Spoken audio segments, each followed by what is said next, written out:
All right. Hello, everybody. Welcome back to the VML, sponsored by Wizards of the Coast and Good Luck High Five. We are a 10-week long MTGA league that showcases the talents of amazing marginalized genders within the Magic community. This season is season 8, and we are on week 6. So, season 8, we have our largest season yet with 128 players total. We have been divided up into 16 divisions, and they'll be done playing next week. And then after that, we'll go into the top 32 playoff division. So, the top two of each division, all 16, will make it. And so, yeah, this week should get pretty spicy because we're getting close to the end and we'll be seeing some of those people either making or breaking it. So, yeah, if you're interested in joining for next season, go to at VMLMTG on Twitter. And if you want any of that sweet VML swag, please look up the mtgproshop.com/VML. So, after this season, we have the 2022-2023, or sorry. For the first time ever, you can fight your way into local regional championships with this season and the Pro Tour through playing the VML. There will be 3 seasons between 2022 and 2023 during this competitive year, which all lead into the brand new capstone event, the VML Championships. The top 8 players from each season will qualify to the VML Championships, which will be a 24-player invite-only event. The top 2 players at the VML Championships will receive an invitation to the following Magic the Gathering Pro Tour. So we have the winter 2022-2023 VML season, which we are currently in. That is season 8. And then season 9 will be the spring of 2023. Season 10 will be the summer of 2023. And then the summer and fall of 2023 is the VML Championships. Whew, got a lot of Magic on the way. Indeed. And as you said, we are approaching that playoff bracket. So, again, we were talking in the pre show a little bit. The VML is so competitive, especially this time around, with even more competitors than usual. Awesome thing, by the way, that only the first and second place person of each division will make it. So that means you could be X2 and not make it. X0s, X1s are probably okay, but X2, you're going to be fighting through some tiebreakers there. So that is going to be an interesting thing. Keep your eyes on the brackets, especially as we approach the end of our regular season play. Very much looking forward to the matches tonight. There was a very dominant deck here as we roll on over here to the deck breakdown here. Gee, I wonder who is contributing to this problem here. It is Grixis Midrange, 42 decks. And again, Grixis comes in many colors, shapes, and sizes, much like we have a lot of things during the holiday season here. But it still has the same wrapping that is Fable the Mirror Breaker, Shieldred, Invoke Despair, and a Partridge in a Pear Tree. What do you think about this breakdown, Misha? Ooh, yeah. I mean, I knew Grixis was gonna come in high, but I was not expecting that high. I was a little surprised with some of these other top contenders. We have Mardu Angels next. I didn't even know Mardu Angels was a front runner. And then we have Mono Black Aggro, we have Mono White Midrange, and then there's that Azorius Soldiers that I was so excited about 2 weeks ago.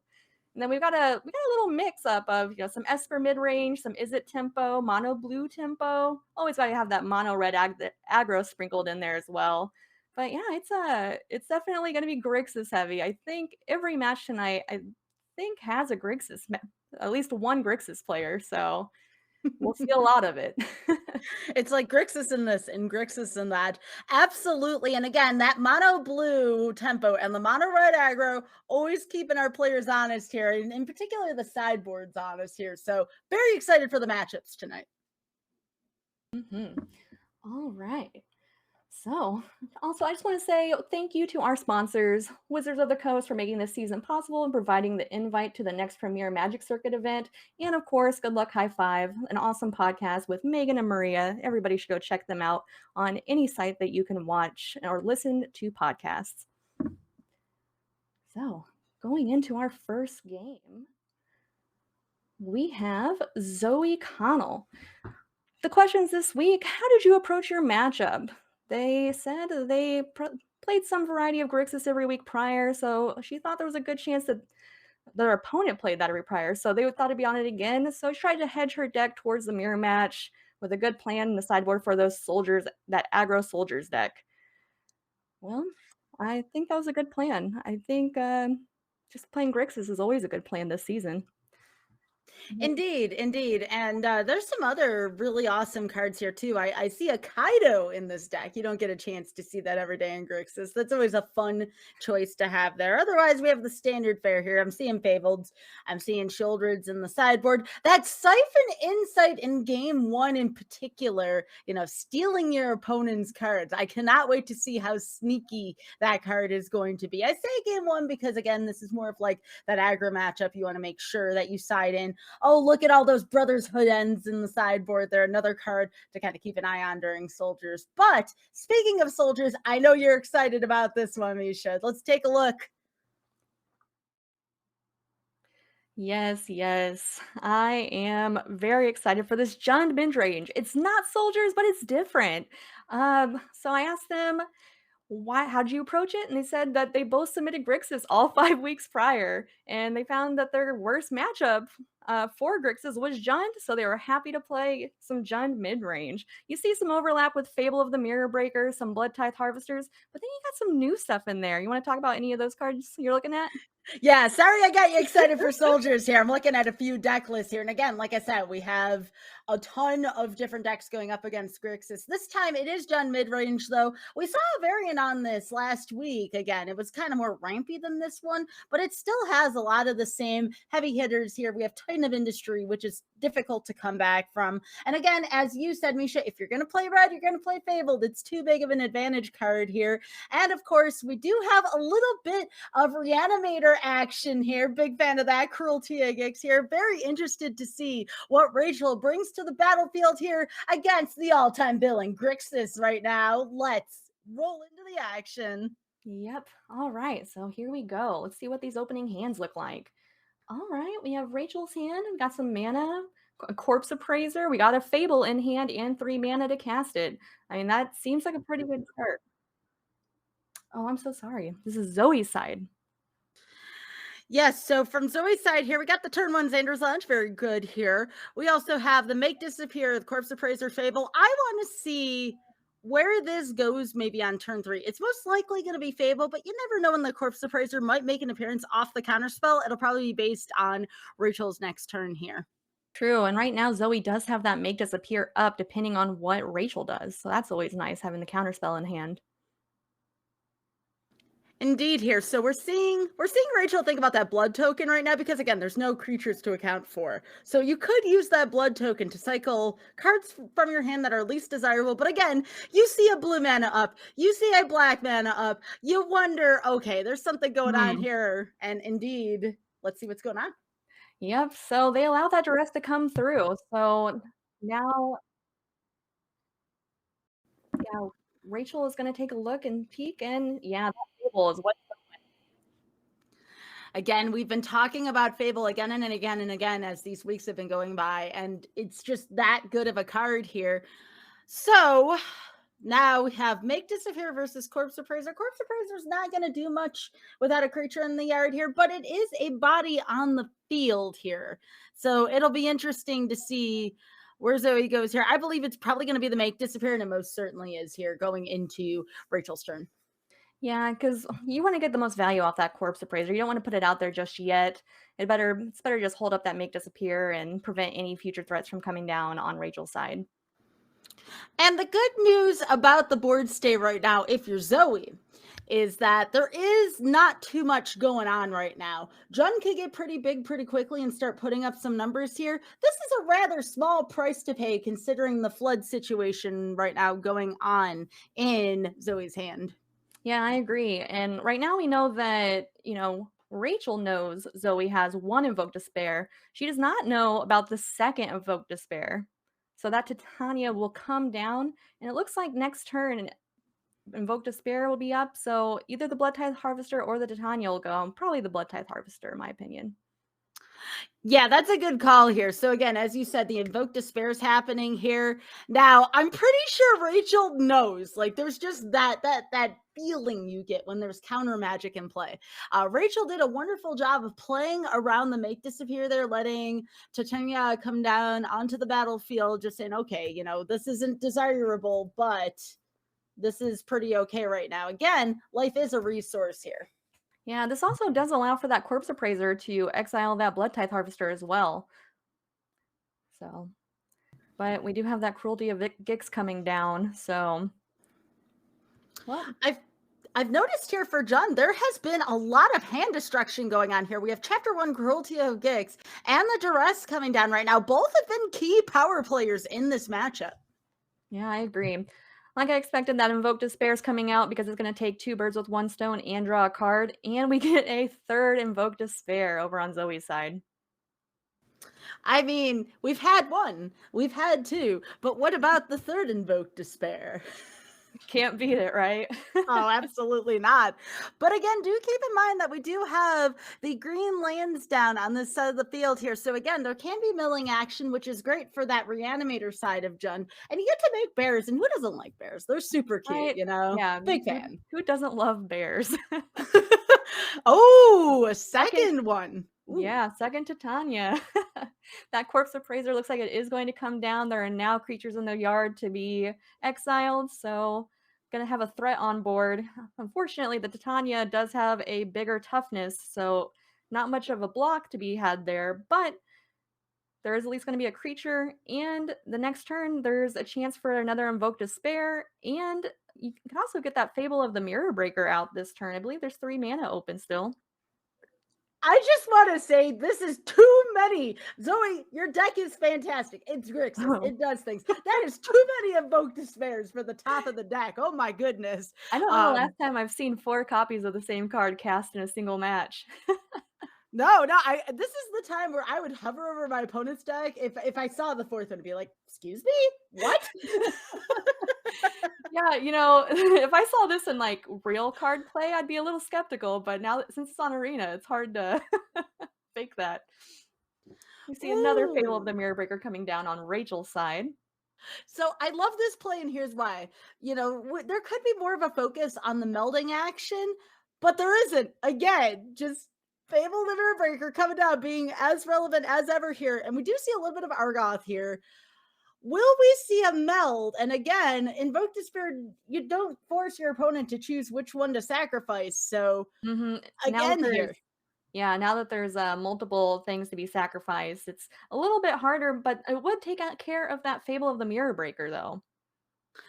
Absolutely. And here comes the next Invoke Despair.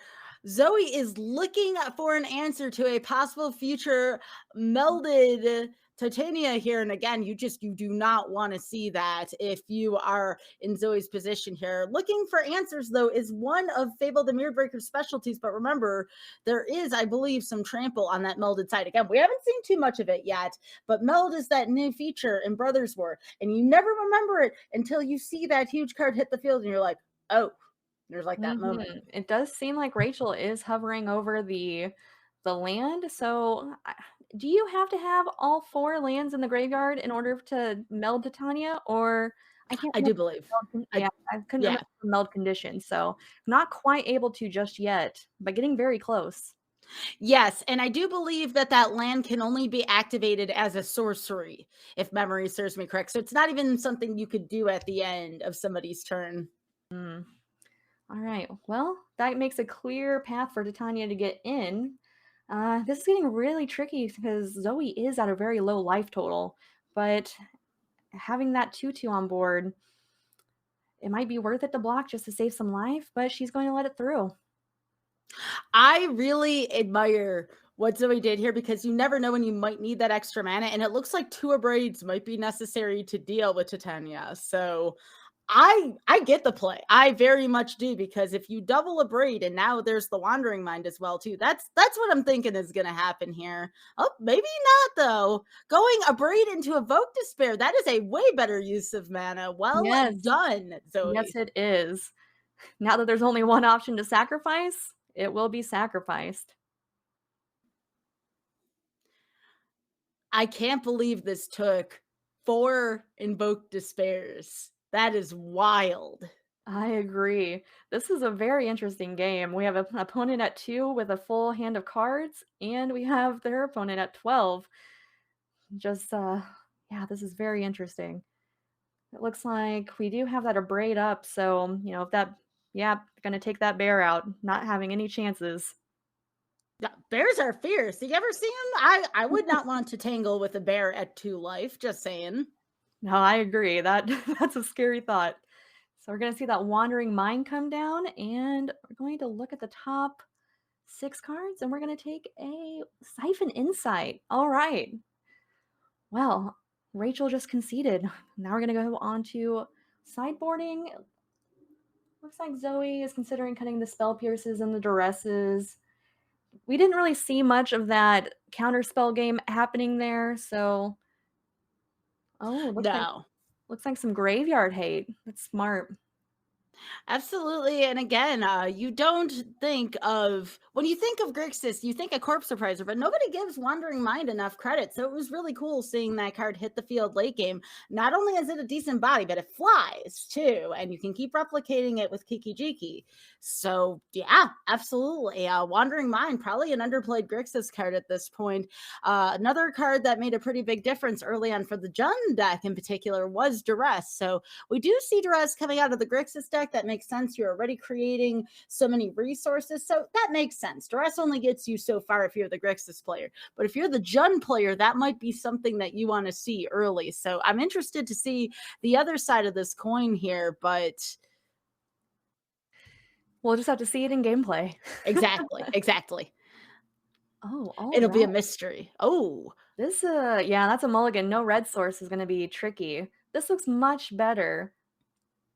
yeah, we didn't talk about this as much earlier, but one of the big pitfalls in standard right now is there's a lot of three-color decks, as exhibited here by this matchup. We have Grixis versus Jund here, and if you don't get those lands to match up, especially early game, it can spell disaster, especially if your opponent is hitting said lands. Mhm.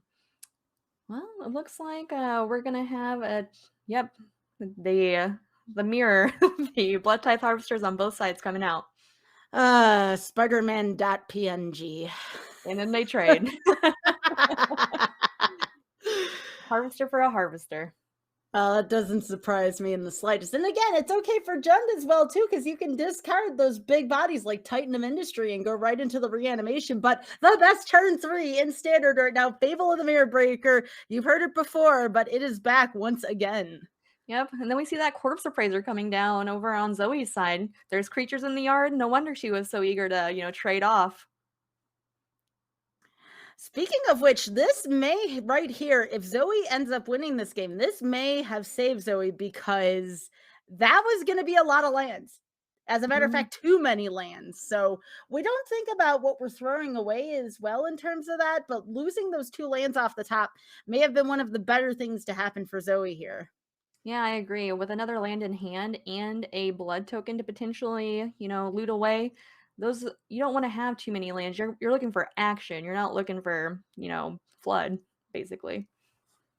Exactly. And 4 lands goes a long way in both of these decks. Maybe with the exception of Titan of Industry if you're Rachel.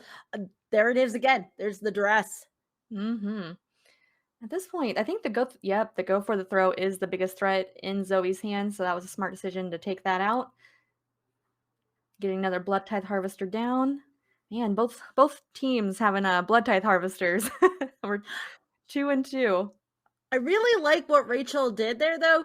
Rachel, in discarding the go for the throat, just wants to protect Kiki Jiki, which is entirely possible now because the Harvester is there, which is a known variant at this point. All you have to do now is figure out a way to dispose of the other Harvester or draw a second Harvester, and Rachel's absolutely in action. Again, once you start duplicating cards that have enter the battlefield value to it, my goodness, this runs away very quickly. Yeah, and Rachel's in a good spot because she can, since her Harvester no longer has Summoning Sickness, she can just tap it. Oh, but is electing to take out the Corpse Appraiser rather than the Harvester. That's an interesting one. I see the argument for it. And again, we don't know exactly what was sided in. There's a lot of unknown quantities right now, so we'll see what happens here. I'm interested to see the mindset behind that play. I am too. I do like that, she did go ahead and tag with that goblin, make that treasure token, because if Zoe were to block, it would take out the Blood Tithe Harvester. I'm wondering if there is a Titan of Industry in hand, or, oh, it's a Graveyard Trespasser coming down. If there was a reason that she might have needed the mana.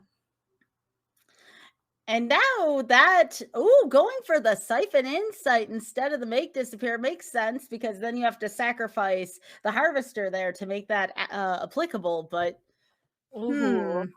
Interesting. Zoe was like, "Your Titania? I think not. My Titania now."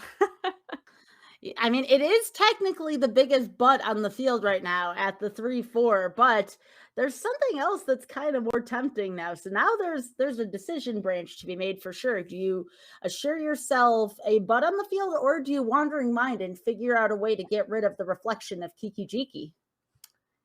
Well, I mean, at this point, Zoe can just sacrifice the Blood Tithe Harvester and get rid of that reflection so that you don't need to find an answer with the Wandering Mind, particularly for it. I think I would be more worried about, maybe sacrificing that Blood Tithe Harvester to take care of Kiki Jiki, but also taking out that Graveyard Trespasser, because that, if you end up turning it to nighttime, that becomes a pretty large butt on the field, and it just has a lot of extra, added value to it.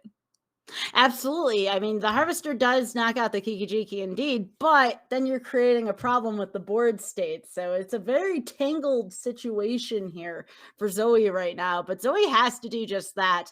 The reflection's going to just get too out of hand here. And again, that's how powerful that is. You get a token, you get to go through cards in your deck, and then you probably draw out removal. Kikijiki's reflection is a really big removal check for your opponent's hand and Mhm. board state for that matter. Yeah, I agree. Ooh. And now we have the mana for that Invoke Despair, and we still have Make Disappear mana up.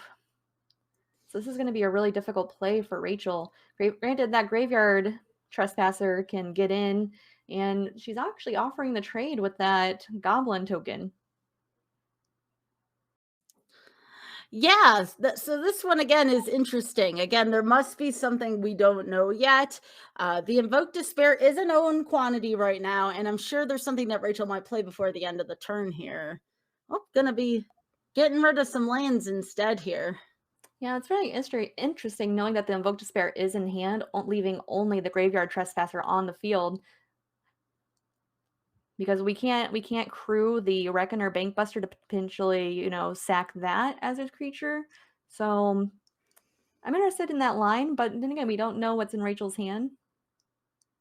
Loving this play from Zoe right now. I mean, the worst thing about a counter spell is when you know about the counter spell and it's easier to play around. So yeah, you best take your chances there with the counter spell not in hand. That Invoke Despair will come out. That Graveyard Trespasser will be the only creature option. So that will get sacrificed. And Mm. we draw that Fable of the Mirror Breaker.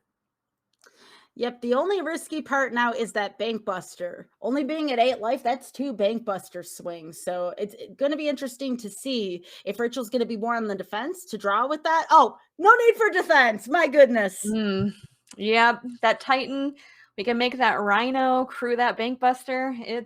Yeah, that that's a reason to ramp and not worry about counter spells and not worrying about that Invoke Despair either.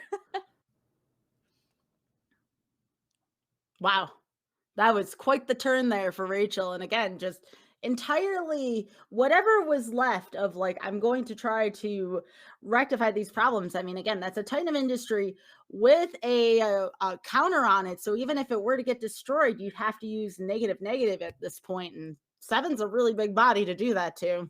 Yeah, I think even with the Titania coming out, that's with the trample over, it's going to be difficult. I think Zoe might be able to survive one more turn, but it's not looking great.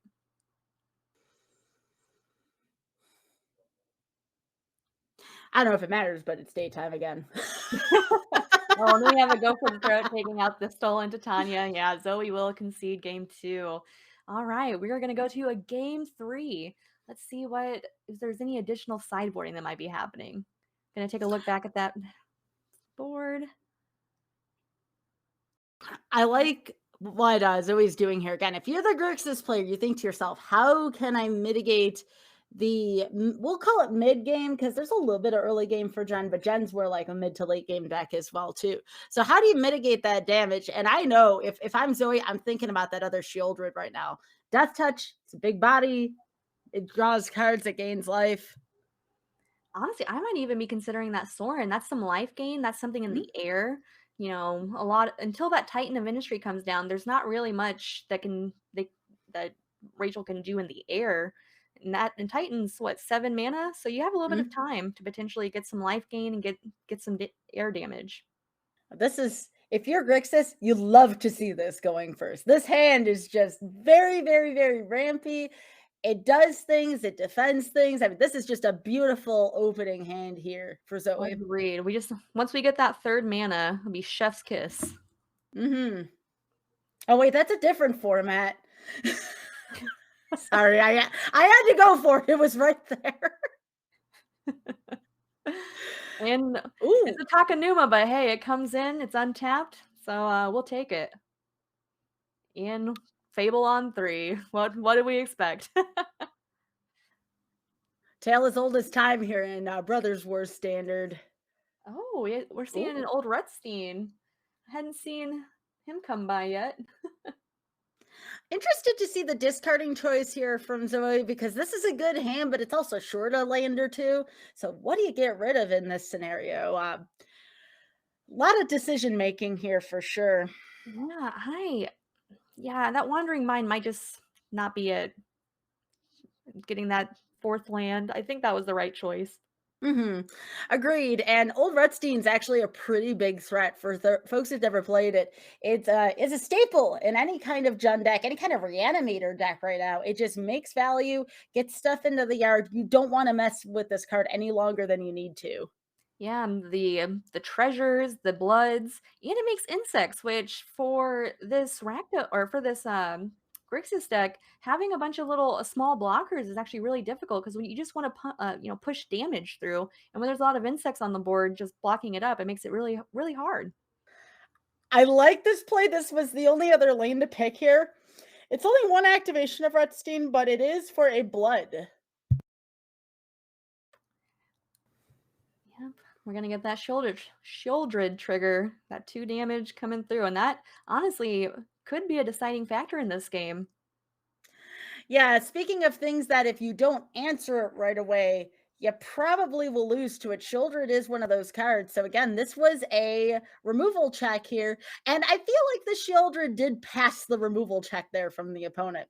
And now that we know that Zoe has double go for the throat, that is gonna be pretty nasty.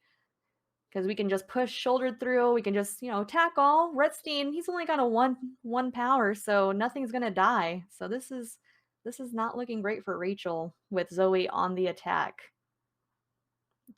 I like here how Zoe is not overextending either. There could have been a second go for the throat there, but again, yeah, might need that in a different applicable place. So I get that. Very good call there by Zoe.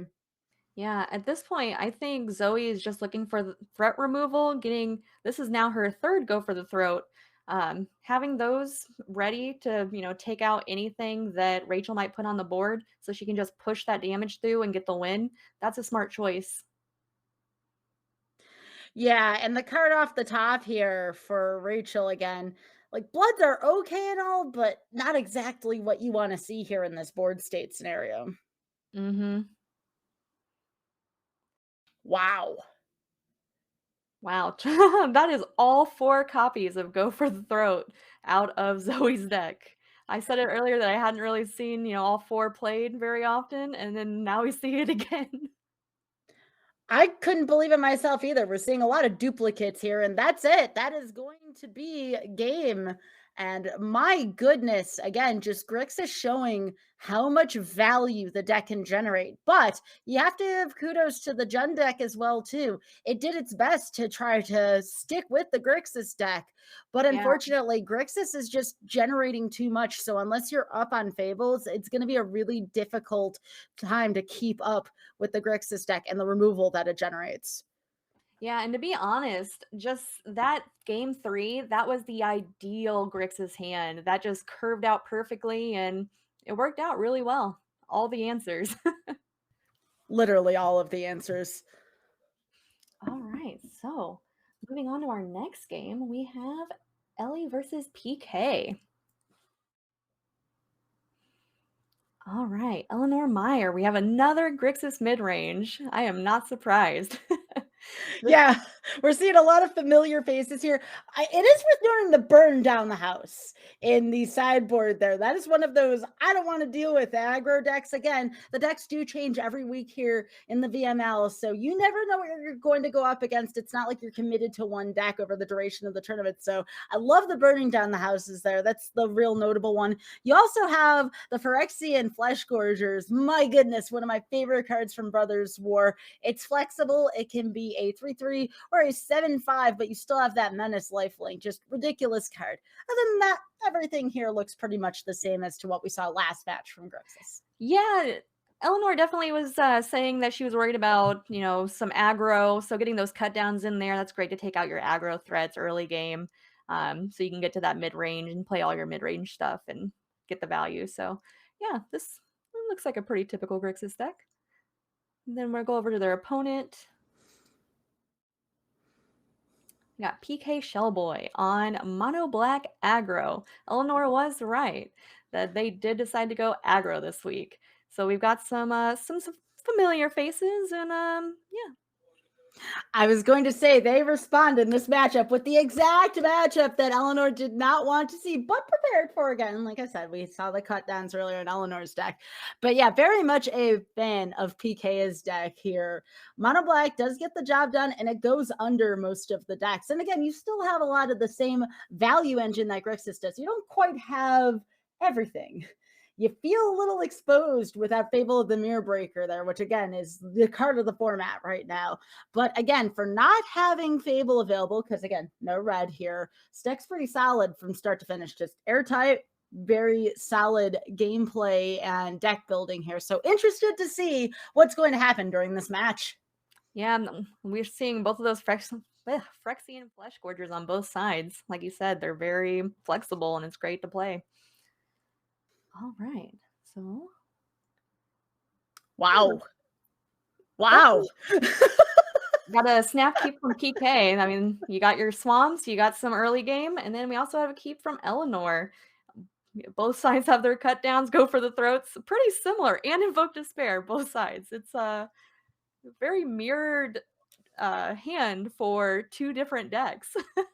Yeah, it doesn't get too much more Spider-Man pointing at each other than this. I mean, this is the essence of the standard metagame right now. Yep, gonna cut down that Evolve Sleeper before it can evolve even more. Get that off the board.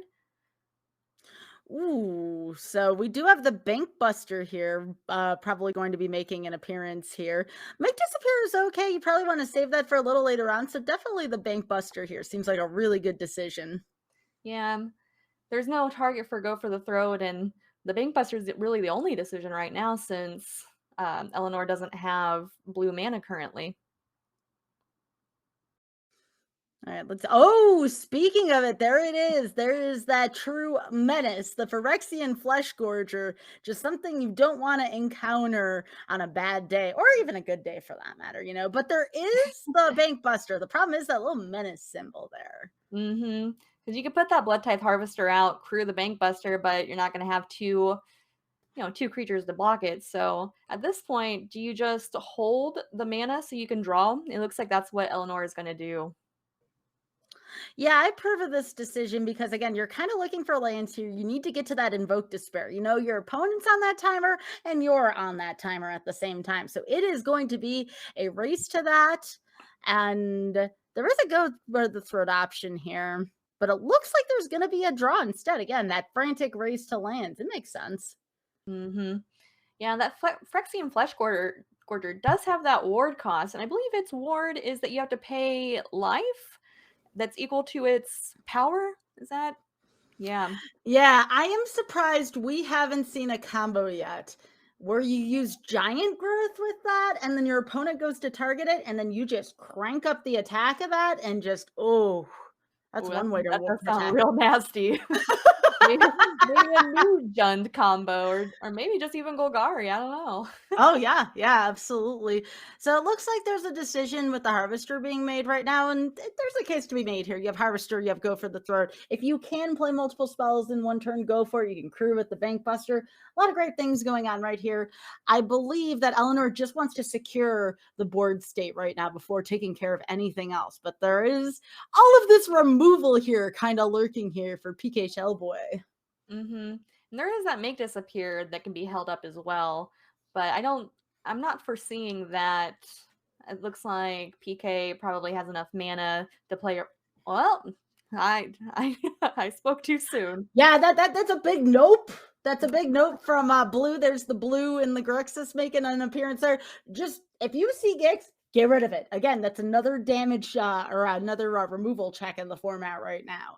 Gix is Yeah. really powerful.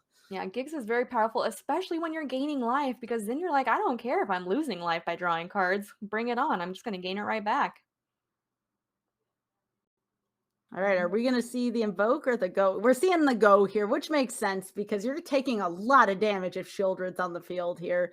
We also see a crew from the Bank Buster here. So again, just good plays all around here. This is just a soft timer right now for Eleanor. Yeah, that Flesh Gorger going to get in because it has Menace. No way to block it.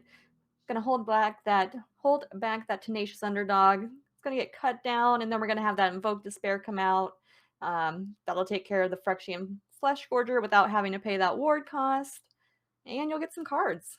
Not really the cards we want to see. We're already a little bit flooded, but right now that Invoke Despair is not exactly. It's going to allow PK to draw some more cards. And Eleanor is very close to dying. If Eleanor doesn't get a blocker or something up, that Tenacious Underdog can just come out from the graveyard and slam for lethal. There's also a dual threat going on. There's also another Invoke Despair. That's another theme of the night here. Yeah, there's multiple answers over on PK side. Sure is. Looks like they're going to go for the Tenacious Underdog blitz kill, and Eleanor will respond with the go for the throat. Not exactly the target you want to spend the go for the throat on, but if it'll keep you alive, might as well go for it. Gonna see, I think maybe both Evolved Sleepers or just the one. Looks like just the one. Yeah, keeping the cut down open, not wanting to overextend makes sense. Yeah, and it looks like Eleanor still has that Abrade open. Unfortunately, PK does have the Invoke Despair in hand. And I don't even think the Fable is enough because I think the last one's a Planeswalker, and there's no Planeswalkers. Yeah, and again, there's the multiple lanes too here again. The underdog can be taken this time because all the mana is tapped. So either way, it works here. Yeah. All right. Go over to sideboarding over on, I believe this is PK side. Yes. No, this is Eleanor side. PK is playing mono black. I mean, it all looks the same after a while now, doesn't it? Wait a second. That's a couple too many colors for that deck. I mean, it kind of all, again, like I said, looks the same after a while between these two. So now you have to decide, do you want to stop a problem before it begins, or do you want to stop it once it's on the field here? There's a plethora of choices here. I'm betting that there's going to be more of a reactionary thing. So whereas one would be tempted to normally play duress here, no, you just want to protect the board here. So we see in comes the 2 burn down the house. And out comes one of the Invoke Despairs, it looks like, if not 2 of them. So this is an interesting choice. Perfectly makes sense. Now, here's the bigger question. Do you get rid of your counter spells if you're the Grixis player? If it's all about establishing board protection, that's only going to do so much. Yeah, it does look like 2 of those Invoke Despairs actually came out. Interesting, kind of going more for a little bit of column A, a little bit of column B. Now over here on the mono black side here, the strategy probably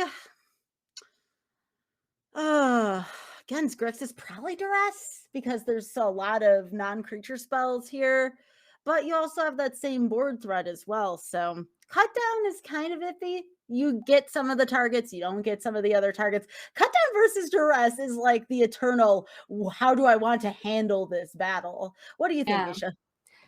Honestly, I think it's difficult because both of them answer the problems. One is just, do I answer the problem in hand or do I answer the problem on board? I think going against Grixis, I almost want to say the problem in hand because granted, PK doesn't know that Eleanor cut some Invoke Despairs, but those are some of the cards I'd be looking at wanting to remove because it is board removal and potential card draw. So Yeah, I think I would probably take the Duresses over the cut downs. it's a really good tactic, especially again if you're the aggro player against the Grixis player, and you see those burn down the houses. So I want to remind folks watching, and I try to do this every time I cast. This is open deck lists. You don't get to see what decisions your opponent makes with sideboarding, but you do get to see the full 75 here. So if I'm PK Shellboy and I'm seeing burn down the house, I'm thinking the duress. And as we see that right here, that's like the card to be afraid of right now if you're the one in the aggro role. Yeah, it looks like they're looking at cutting those Misery Shadows. Since the Grixis deck doesn't really have a lot of graveyard recursion, might as well, not worry about exiling the creatures that leave the board. I think the only thing, I can't remember if Eleanor's deck is playing Corpse Appraiser. I think that would be the only thing I'd be worried about is potentially keeping any creatures in the graveyard just for Corpse Appraiser exiling. But aside from that, I don't think the Misery Shadow is doing too much. It can get big if you have the mana, but I don't think this deck is looking forward to that late game. So right now, we've got a bunch of swamps. We've got some early game, the Evolved Sleeper, and then we have the Razorlash Transmogrant. That doesn't seem like a bad hand for PK. Gonna keep Eleanor's hand as well. Doesn't seem bad. Has the Abrade for removal. Now we have 2 Bankbusters and 2 Fables. Now we just need to get that 3rd mana. I love the hand that PK kept there. They just kept the solid hand that's going to just put pressure on. And if you're an aggro player, you got this big old smile across your face. You're like, okay, as long as I don't see burn on the house, things are looking good this early.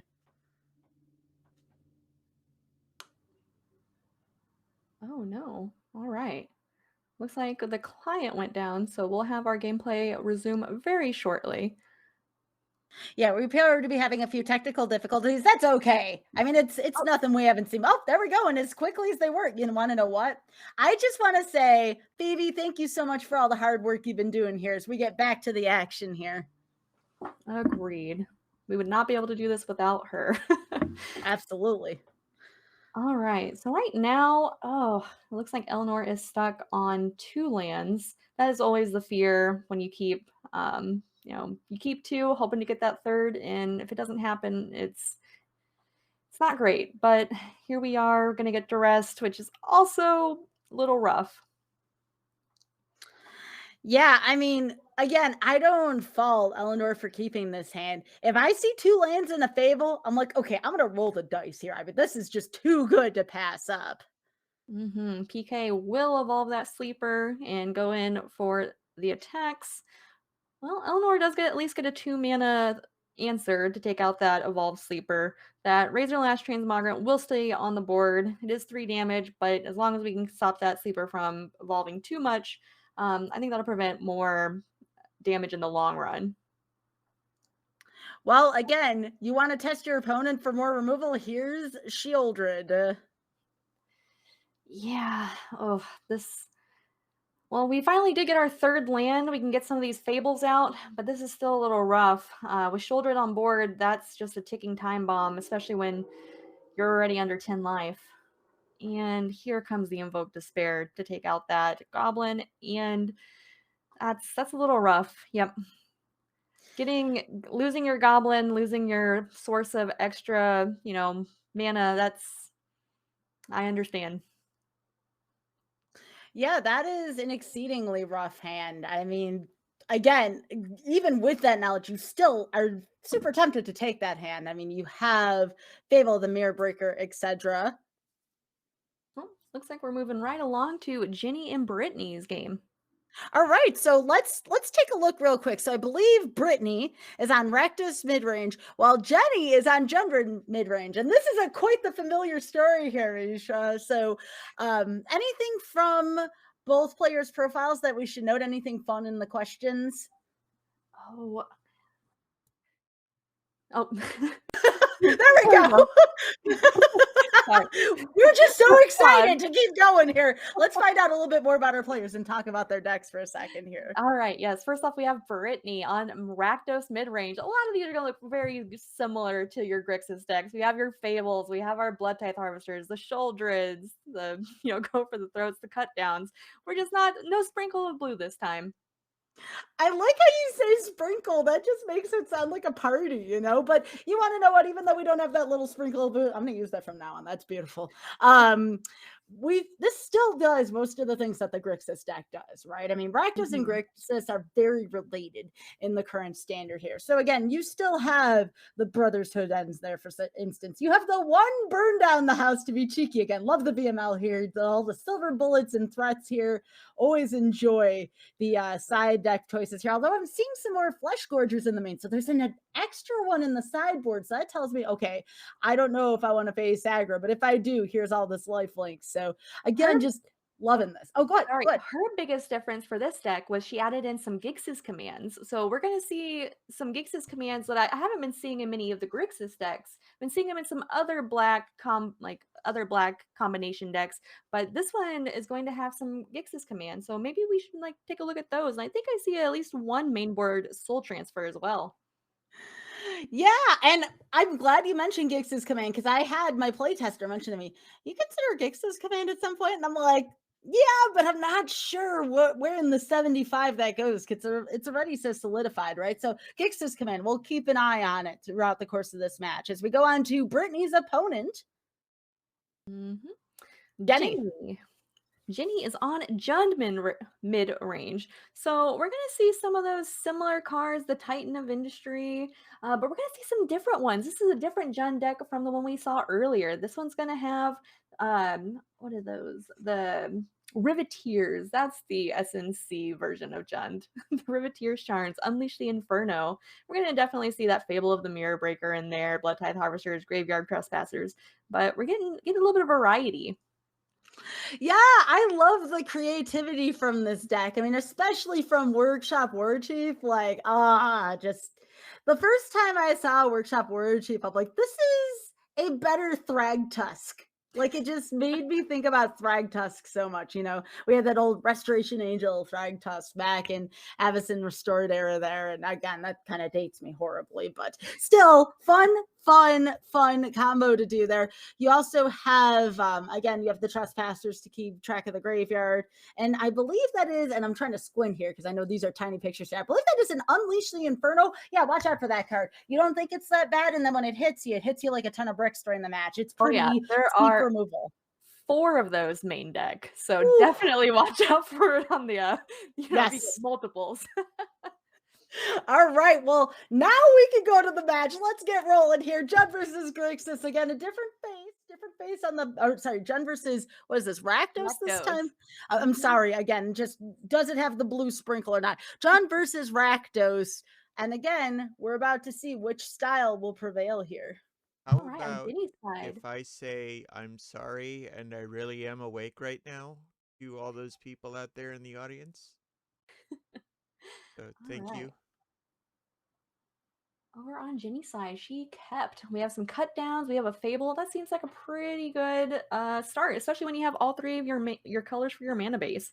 And then over on Brittney's side, yeah. Oh, looks like we're gonna mull this one. Oh. Okay, we're going to keep this one. We don't have both colors of mana, but we do have a Misery Shadow and a Go for the Throat to start us off. So we, never didn't have it. I was just about to say with the mull, there were colors in that first chant for Brittney, but colors is a little abbreviated, right? You are paying a lot of life over the course of time. You think shock lands are bad? Those pain lands will hit you and hit you quickly like a truck. Yeah, especially when you have, 2 color pips on that Blood Tithe Harvester. That adds up real quick. So that's difficult. So right now, Jenny does have those cut downs up. Granted, right now she only has the mana to play one of them, but that will come down on this Blood Tithe Harvester. No thank you. Don't want that removal, so it'll leave the board. Gee, I wonder what turn 3 is going to look like for both players. It is the right play, though. Here it comes. Fable of the Mirror Breaker again. Turn 3, you'll love to see it. You love to see it when it's on your side of the board. Yes. But again, I wanted it on Jenny's side, I want everybody's attention to turn to that Unleash the Inferno, because if Fable is played this turn, that is going to become, and here we go, why not? I mean, that is the correct Mhm. play. It is going to become painfully relevant why Unleash the Inferno is a card to be afraid of in this scenario. Absolutely. Yeah, that Sokinsen's gonna come down as a land, and ooh, let's see if Ginny does end up playing that Unleash the Inferno. Oh, looks like the Oh, cut down instead. that is also perfect. Oh, there Oh, was a just thought. kidding. It's Unleash the Inferno. It never wasn't. Oh, this card is this is like the answer to Fable. I swear to goodness gracious, when Unleash was made, this was supposed to be the answer to a turn 3 Fable. You can't tell me otherwise. No, I think when I was talking to the Jund player earlier, they said Jund was their hardest matchup against playing against a Grixis deck. Brittney's deck is pretty close to Grixis, so this Jund deck which should be a pretty good matchup against it. All right, got Misery's Shadow on the board. That Fable will come back and be transformed. And yeah, Misery Shadow will get cut down. But will it? Oh, that's right. Oh, just kidding. That's a great play. Oh my goodness. It's one of those, like, it could still get cut down by the Riveteer's Charm technically, but my goodness, what a great play by Brittney. That's just using what you have resource-wise and just going for it. Yeah, that's a good point. I completely blanked on that. Yep, but there is only there's a second cut down, and there is technically another black source. So the minute it flips over the turn, you can threaten with the cut down and see what they do or what she does. Yeah, and we do have 2 go for the throats, so that Kiki Jiki is not gonna, not gonna stay long. Never does. Never does. That's the removal check right there. Yep. All right. Not gonna attack with that Misery Shadow. Gonna keep that on the back side. Make sure that I have the mana to not get cut down again. Interesting. Yeah, looks like Jenny's just looking for some answers. Yeah, I mean, this is a great use for Riveteer's Charm. I mean, you already have that Unleash in your hand. You might as well make use of that. That's a really good play by Jenny here. Well, that's great to get that mana there. It looks like Jenny was starting to get a little bit starved, especially with big cards like Sheoldred. Only being able to cast 1 spell a turn was going to be a little bit difficult. So that was a good draw. And yep, that Sheoldred will come down. And it will also likely get eaten by the end of this turn. Agreed.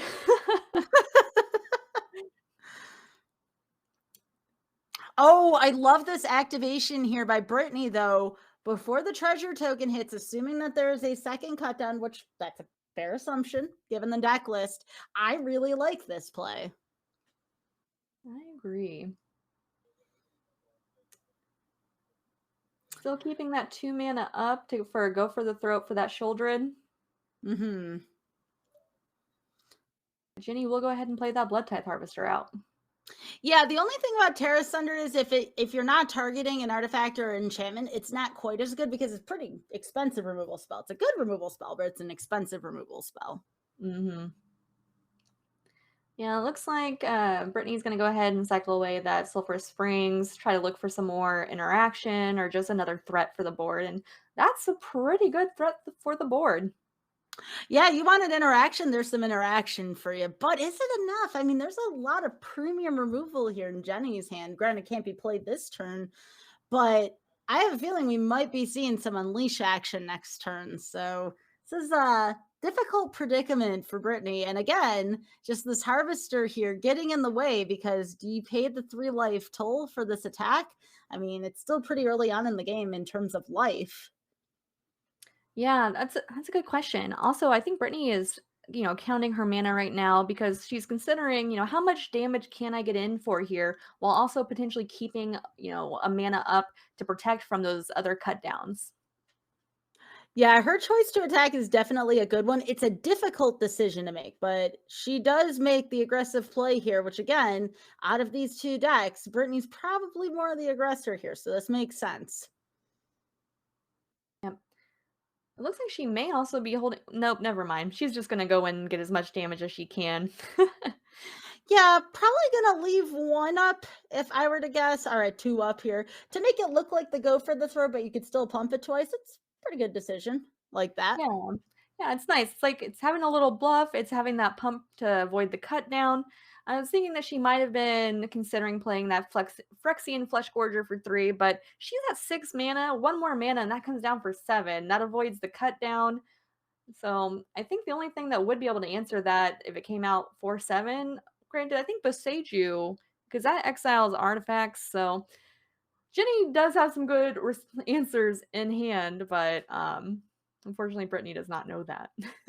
It does come with a price too. We talked about the Flesh Gorger toll earlier, and it is ridiculous. And the other thing is, if you tap out for that Flesh Gorger, then you're probably sacrificing the Misery Shadow too, because then you can't pump it, and then that's cheap removal with the cut down. I'm interested to see what Brittney does though come this play. That is kind of a catch-22 there.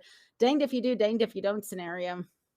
I agree. It looks like she's just gonna go get in with that Misery Shadow again. I mean, it worked really well last time. There's Yeah. nothing on board right now, so might as well just push that damage through. And again, I always talk to folks about this, about the whole cut down versus duress. We all go through this right now with standard. This is one of those scenarios where cut down isn't as good as it could be. Duress wouldn't do too much better, mind you, but that's the thing about cut down. You're always staring at it going, why is this a thing for me right now? I really love this play here by Brittney. I really just, oh my goodness. Yeah, this is really nasty because if Jenny does end up taking out that Misery Shadow, the cut down won't do it. The Unleash the Inferno will, but then next turn, Brittney has that Phyrexian Flesh Gorger out for 7. Let's see if Jenny ends up keeping that Boseiju in hand because that is an answer. But if she does not keep that, then she might be in danger, a lot of danger. Yeah, I believe what Jenny did here, and I can't say I blame her. That is the Hecate play. I'm tired of dealing with this dang shadow. Ooh, I do have a question for you, Sky. If you use the Boseiju channel on that Phyrexian Flesh Gorger, do you still pay the ward? Oh yeah, it's targeting Mm, it. Yeah. okay, yeah. This is spicy then because that would leave Jenny at 1. Oh. That is why I loved the attacking with the shadow, as scary as that seemed, because yeah, now you get yourself into a scenario with this and it's just ridiculous. Yeah. Even Oh, if Brittany's that like, shadow was pumped one more time. yeah, I mean, when you're in the heat of the action, it's like understandable, right? Oh, here it comes. Here it comes. There it Yep. is. It has arrived. And meanwhile, the cut down's just like, I'm here too. Yeah, at this point, that cut down kind of seems like a dead card in hand. Granted, Brittney may draw some other creatures, a Blood Tithe Harvester. That cut down takes that out instantly. Jenny just drew a Blood Tithe Harvester, but Yeah, but there's something to be said here for the cut down. I joke, but you could throw that out with the blood. It's fodder. But here we go. Here's what we've been waiting for. Going down Mhm. to 1. Jenny says, "Life's a resource. Let's go for this." And I love this. I absolutely love the boldness. And again, this is the play, because otherwise your opponent just starts gaining life. But I love the I don't fear going down to 1 life. Love I love to mean, see it. you got to do what you got to do to stay in the game, and 1 life is still more than 0. And suddenly that land in Brittany's hand is looking really spicy here. Mm-hmm. Sokinson, when you channel it, that does make a creature, right? Is it a 1/1 Makes soldier? 2. Two 2 1/1 with soldiers. Ooh. haste. Oh my. Oh my. But there All is right. still the cut down. There is still the cut down. So now I'm eating my words here because it makes the difference here. Oh, the one time that cut down. You hate to use Ah. it on a 1/1 token, but, to stay alive. Oh, okay. Okay, this is a good play. This is a very good play. I think we'll see if Ginny attacks with that Blood Tithe Harvester, because that would be the make it or break it of this. Because if those Sokens in 2 of those come out with haste, that Oh. Okay. Now this is another twist and turn that was unexpected. So that underdog can be played for blitz from hand. Plenty of life to pay here.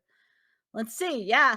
Yeah, Brittney's just like, oh yeah, let's go. And that's gonna be it, actually, because it's gonna be underdog plus the 2 tokens here downtown. And that is going to be it for game number 1. GG to Brittney. Oh my my. good, what a match. Brittney had the perfect amount of mana. She had, that was Xaxes. If you block the, the 3/2, and then wow, that was a good one. All right, going into sideboarding. Right now we have Brittney looking at bringing in some. Oh, what was that? Was that an Abrade? No. Looks like the Brother Sid's End's coming out. The cut down's coming out. Yeah, but the Grixis command, you were talking about that card earlier, Misha. So we're going to get to finally see what the Grixis command does. And I'm really, really, really excited to see where that card fits in. I mean, I could just sit here from the stands and admire it. I don't have to worry about playing it properly. I get to see what these players do first before I decide if it's right for me. But I hear it's a good card from folks who have been playing it.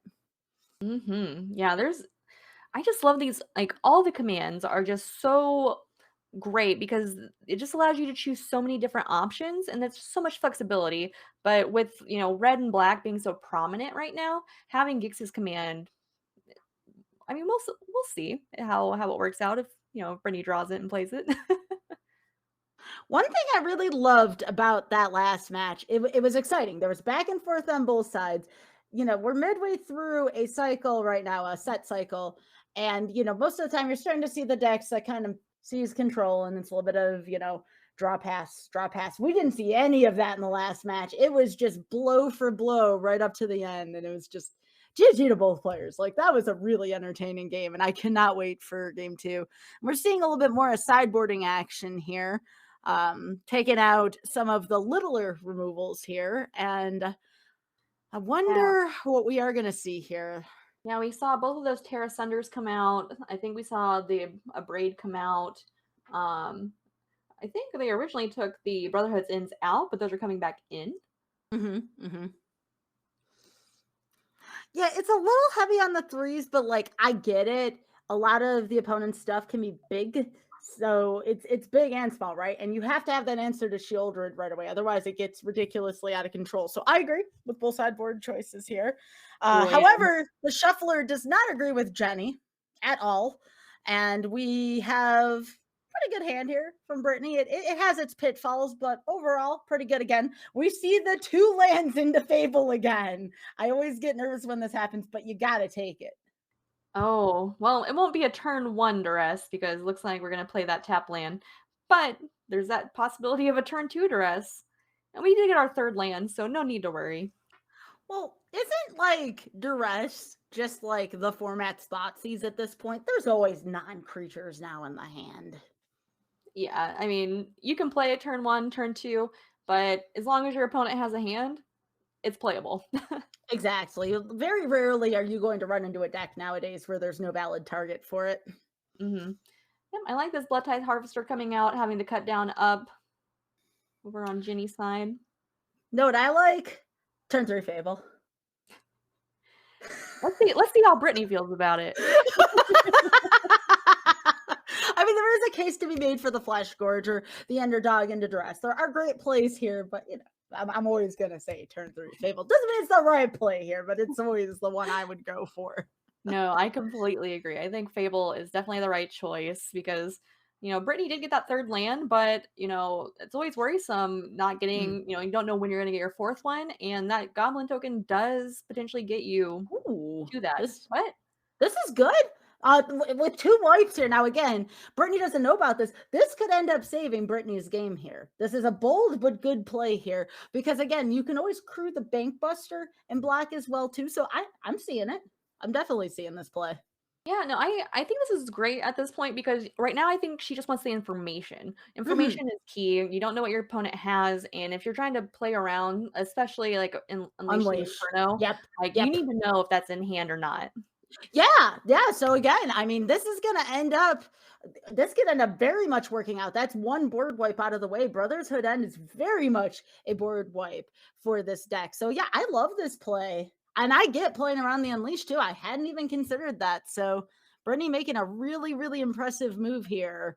Whereas me, I'd just be like, Fable. And again, not necessarily the right play here. So I like what Brittney did here.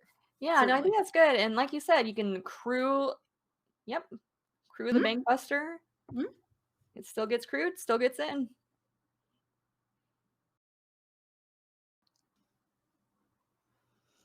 All right. This is going to be another big back and forth game. I can feel it here. There's not going to be any blowouts. I hope everybody has their seatbelts buckled because this is about to get ridiculous here. And speaking of ridiculous, again, trespasser for underdog, thing that happens in standard all the time lately. Mm-hmm. Yep, and it looks like that Blood Tithe Harvester gonna get in for 3. Open board, nothing to sack. Might as well push that damage. All Brittney right. did get that 4th land, so we'll see a Shelly coming down.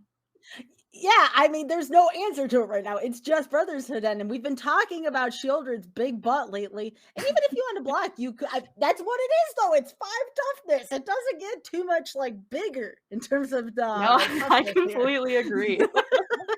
I love this play here again, just pushing in with the Bankbuster because you have that shield right now. You're going to be gaining life. They're going to be losing life. I love this pressure that Brittney's putting on right now. Yeah, I definitely think this is the right move because you're not going to have any blockers. But, if Jenny does attack, Jenny's not going to have blockers either. So, Mm-mm. and then Shelly, it does, like you said, give that life gain. It gives you that cushion to work with to allow that. Now, based on this, if I'm looking at, well, again, Brittney can see what Jenny has, at least the Brotherhood End here. And if I'm Brittney right now and this Harvester comes out and think, hey, can I borrow that second board wipe here? Because that would just be fantastic here. Mm-hmm. Yeah, right now this looks difficult for Jenny because she could put the Blood Tithe Harvester down, but that's still, even if you sack the first one, that's only -4 on that Shieldred. Mm. Nothing here to gain life out of the yard here, but that's okay. Yep, you're still gonna be pushing that damage, which with having a Shieldred on board, pushing damage at this point I think is the best case. If you can't remove it, you just need to push through it. Oh, okay. We might see the command get played here. Let's take a look. I'm ready. I know, So again, I'm excited. I'm excited too. We haven't seen much action from it. Again, you were talking about this while we were looking at the deck list. You're like, Grixis command. And I'm like, oh yeah, I've had friends tell me to use this card. So, I really want to see this. I mean, no pressure, Brittney. I mean, I should say Brittney of the past here, but you're just curious. Yeah. I would still go for another good play here. Fable into draw a card for Bankbuster. That's certainly a play too. There's a lot of great plays here. Refresh my memory. Bankbuster, is that a crew 3? I believe so. Okay. So yeah, if we were to do the Fable, we wouldn't be able to crew the Bankbuster with it, but I mean, we're seeing that Grixis commands. I'm pretty excited.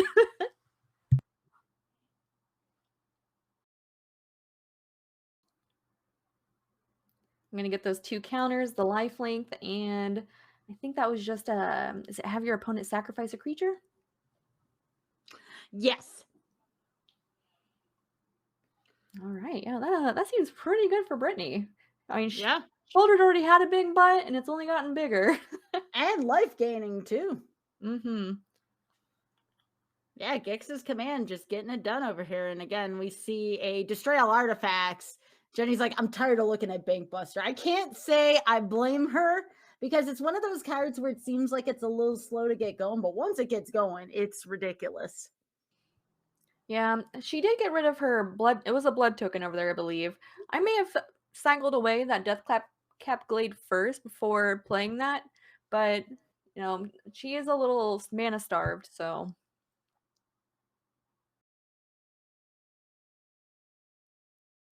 All right, now we see that Fable of the Mirror Breaker.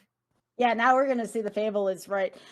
And again, it's just, we're seeing that same thing that we saw against Jun before. Jun can also obtain value, but there's just something about the Shieldred Fable engine that's just absolutely wild and difficult to get rid of at this point. And again, we are seeing the power of Shieldred in this format.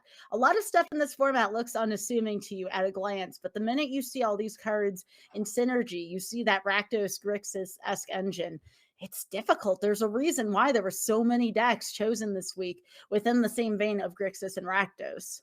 Yeah, no, I completely agree. Dry Grixis is pretty good. Try Grixis.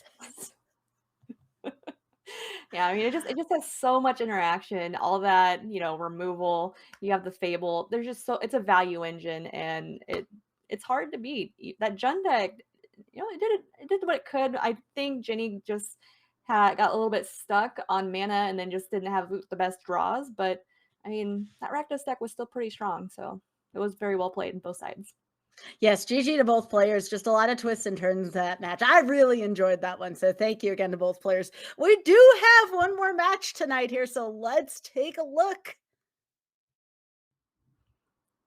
All right, for our last match, we have Samantha Murphy on Grixis Midrange. No surprise there. No, absolutely not. However, let's talk about some of the stuff that we typically would not see in here. So I'm seeing a one of here. I'm trying to remember the name of that worm card there in the corner, but that is the one where when it enters the battlefield, it has all different kinds of modes there. So we haven't really seen much from that today. That's pretty cool.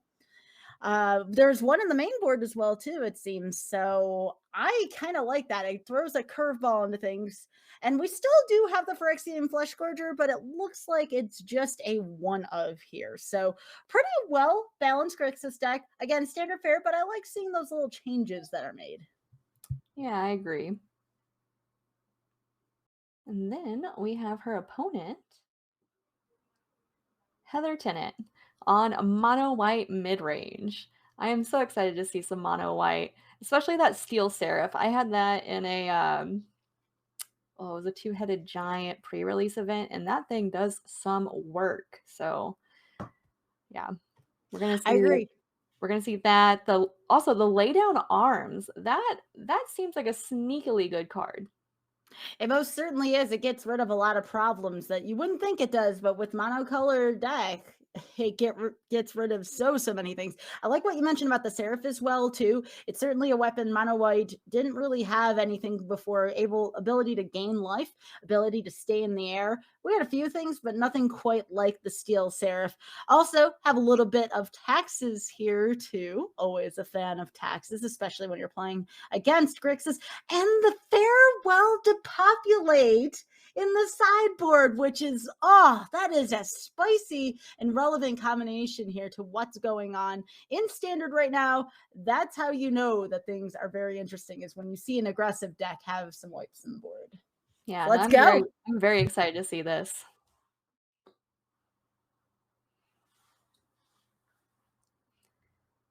All right. Ooh, that was an easy mull on Heather's side. And then it looks like 1, 2, 3, 4, 5, 6. It looks like Samantha did keep her hand. No mull over there. Another card worth noting, by the way, real quick before we get into this, because I see it in Heather's hand, Wandering Emperor. You cannot go wrong with that walker. That walker is one of the best out there. Yeah, I probably should have put that on cards to watch, but I was like, I feel like everyone knows the Wandering Emperor. Yes, everyone we are watching how good it is. Nah, I couldn't agree more. All right, we have that ambitious farmhand down already over on Heather's side. Over here, we do have the go for the throw open.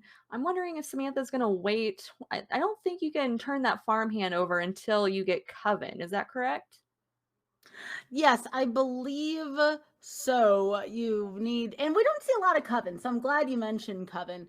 So again, we're not going to see it until we see a bigger field with varying power and toughness. The farmhand is mostly here in the mono white engine to kind of make sure you hit your lands, make sure you get to those emperors as soon as possible, even to give you that edge with lay down arms, just to make sure you can take out those threats early. No, absolutely. Getting that extra planes is key. So I completely agree with that. It would be nice to get Coven though, because then you have a what is it, a 3/2 lifelinker? Who doesn't want that in a mono white deck? Indeed, indeed. So now we have taxes into a counterspell. No, that hurts my aggro heart, but it's the right play. It's definitely something Grixis needs to do. Oh, Speaking of the right play, your favorite play. you Fable don't on say. 3. Fable on 3. You know what else is another good 3? You have Wedding Announcement and Steel Seraph. Those are pretty good 3s too. Pretty good 3s. Yeah, Heather's got some good options over there, and we're only one away from getting Emperor mana. Yeah, and if you're playing against mono white, so you have those moments in mono white history. You know, one of our favorites, well, maybe not mine necessarily. You see 4 white mana, what do you think of? I mean, Emperor is one of them. Do you remember the other card? Oh, It's a wipe. You were always terrified to run into it. oh, are we talking standard or are we talking like? No, like back when it was standard, settle the wreckage. Oh, okay. I was like, settle is definitely the 4 that I'm always scared of. Yes. So I'm talking about like mono whites, 4 mana up, always afraid to swing into it. And you don't quite feel it as badly with Emperor, but you still have like flashbacks of those moments. And it's like, anyways, go ahead. All right, we're gonna get that Steel Seraph out and get that evasion. That's obviously having a 3/3 flyer for 3 is just strong already. But when you can give it, lifelink, evasion, so many of these options, that honestly, I think that's one of my favorite cards in this new set. I really liked for a second, you had that like kind of moment where you're looking at and you're like, wait a second, I can't go for the throat on the Seraph. So now I kind of want to play this Corpse Appraiser here. And there is a target for it, at least. There is a Peacekeeper, but it was like, wait a second. Oh, there's the card you just never want to run into. Invoke Despair, because it says what it does and it does what it says. Mm-hmm. Yeah. Because at this point, you can just go for the throat that farmhand and then invoke Despair, and that knocks out Heather's board. There is one important thing to note, though. So monocolored decks have a pretty decent advantage, not only in that you don't have to worry about missing mana as much, but that is a Mishra's Foundry on the other side of the field, which can also kind of be used to weave around Invoke Despair. Yeah, I didn't think about that. That's a good point. But we're going to do the removal check on Kiki Jiki. There are so many cards in this format where it's like, do you have removal? And that's one of them. Yeah, and just to be noted, that we do have Wandering Emperor mana, so that can be flashed out on Samantha's turn. Yeah, I mean, this is the time to play it. You see blue mana, you think counter spells here. So I do approve, though, of just kind of waiting, because the Invoke could also be there, too. And if you play Emperor, then you leave yourself open. So, like, I get this. There's, like, layers to this play. Yeah, at this point, that Invoke, if Heather were to flash out that Emperor, that would be very, very rough. Because then you're sacrificing the Emperor and your Seraph, and oof. Yeah, so again, not playing it. There is an anticipation afoot. Not the card anticipation, just anticipation. So do you flash out no, because now you have treasure. Do you flash out the Emperor? No, going for the Foundry play, as I thought here. Very, very good play here on Heather's part. Mm-hmm. Yeah. Yeah, I think she was just anticipating that Invoke Despair possibly coming out. And honestly, yeah, having that make disappear mana still, that is dangerous to play the Emperor into. Yeah, and there's 2 of them too, much to Heather's dismay. If you're the control player sitting there going, all right, I'm gonna be fine here. This is gonna stink from Seraph, but like, I got this. Mm-hmm. Now, I mean, the one saving grace is that Seraph does have lifelink, so as long as Heather can keep, swinging in, having that evasion, gaining that life, Samantha might be coming back and hitting for a little bit more, but, Heather's at least, buffing up her life to at least, stay alive. Yeah, and again, Heather kind of knows what's going on here. Heather's like, I know you got the make disappear. I'm just going to play Bank Buster. Surely you don't have a second one. And the nice thing about Heather landing said Bank Buster is now Heather can start to accumulate cards back. Mono White doesn't do that too often. Usually if you're out of gas, you're out of gas. And Bankbuster gives you that fuel again, so to speak. So very impressive play here so far by Heather on only now 4 mana, because one of the mana had to be used to sacrifice to invoke. Yeah, which I think is funny because I mean it is mono white, but really the Bankbuster is colorless. So I mean that's it's great for any deck that needs card draw. All right, so you were talking about lay down arms earlier, Misha, and here it is. Here is the lay down arms here, and quite some choices here to pick. But the lay down arms and the Emperor now possibly on the table, but you still have you still just have this feeling that counter magic is a thing here. So it's like, what do you do here? Oh, it's difficult because I mean, at what point do you just have to bait out that counter magic? You know it's there. You know, there's 2 treasures open, so you know they can play it. But if you want to start pushing threats, like you have to just put things out, bait it out.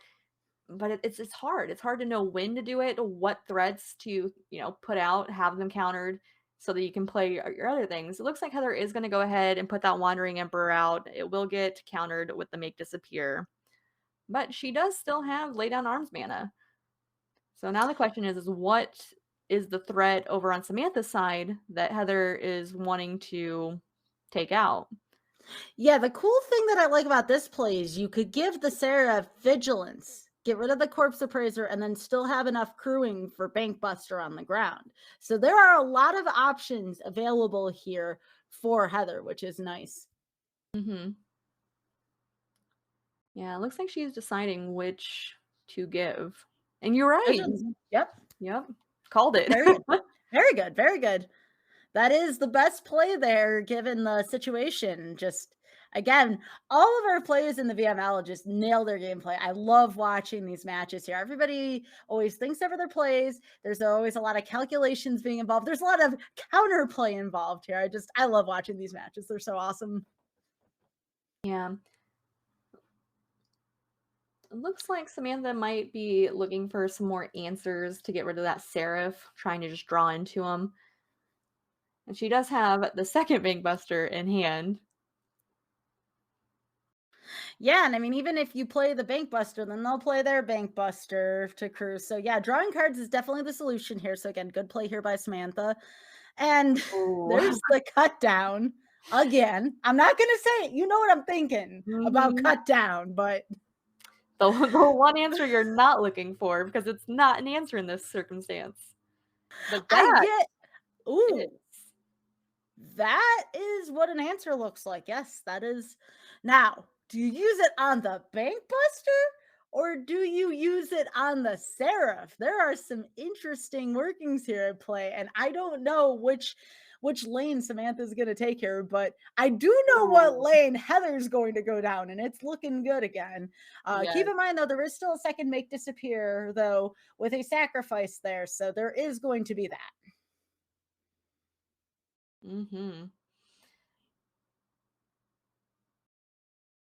Yep, that. Mm-hmm. Which, I mean, that's the right choice. You're already struggling against a 3/3 in the air. You can't deal with another one because you have the Abrade to take it out, but if they get it back, like, you're gonna be struggling. Yeah, and every move counts here. I mean, 10-9, and there's all of this artillery on the field right now. I mean, every single way you twist these moves is going to matter. And remember, lay down arms also gives your opponent life. That is an important thing to note there. You're not just getting away with that scot-free. There is going to be some consequences to said things. So this is difficult. This is such a difficult match, and both players are playing this so well. Yeah, they're both being very cautious of one another and, just trying to get their hits in where they can, while still making sure that they're staying alive. Oh my gosh, Samantha got her third Bankbuster. Why are we seeing 2 and 3 and 4 of everything tonight? I feel like this is a recurring theme here on the VML tonight. Yeah, I'm very surprised, but I mean, if you got them, play them, right? Oh yeah. Fables, we don't know what those look like right now. We're just seeing Bankbusters everywhere. Oh, and getting that pilot, that is gonna be very, very good for Samantha. And Mhm. like you said, what do you use that braid on? Is it the Seraph or is it the Bankbuster? And it looks like Samantha is thinking about taking out that Bankbuster because getting that card draw away from Heather will, I think, will be key in this match. Yeah, and you're also taking away board state from here as well, too. Now, do you keep the lay down arms open or do you draw the card? And looks like we're going for card draw again. Probably something I would do as well here too. That looks like we are on Sanctuary Warden mana. This is about to get spicy again. All Heather has to do is survive the turn here. Yeah, it looks like Heather's probably going to have to trade off the Seraph with I would personally trade off the Seraph with one of the Corpse Appraisers just because, you know, that Bankbuster, you either lose it or, you know, trade. All right. I don't think this is the end yet, though. There's so many options here. And that Warden now, there will be 6 mana. And while there could be counter magic at play here, I think you've seen 2. I think you just go for it here. But there is something to be said about seeing what's in the opponent's hand. Also, Peacekeeper can keep some pretty key stuff out of here. So Lay Down Arm's still a very powerful option. And I get, again, why Sanctuary Warden wasn't played here because, again, you're staring on 3 Bankbusters. That's just ridiculous. Oh, gee, I wonder what will be selected there. Maybe Bankbuster's activation? If I can't have it, you're going to be taxed, is what the attitude here is. Yeah, I mean, seems good. Absolutely. All right. Oh, this is difficult though because there's the card where the font looked all tiny. By the way, there's a lot of novels and magic, so don't feel bad if we can't see them all here. But Blade Coil Serpent would be the name of that card. Blade Coil Serpent. oh Wow. my. Well, this is a card in Magic yeah. the Gathering. Holy moly. Sure is. Oh my. Oh my.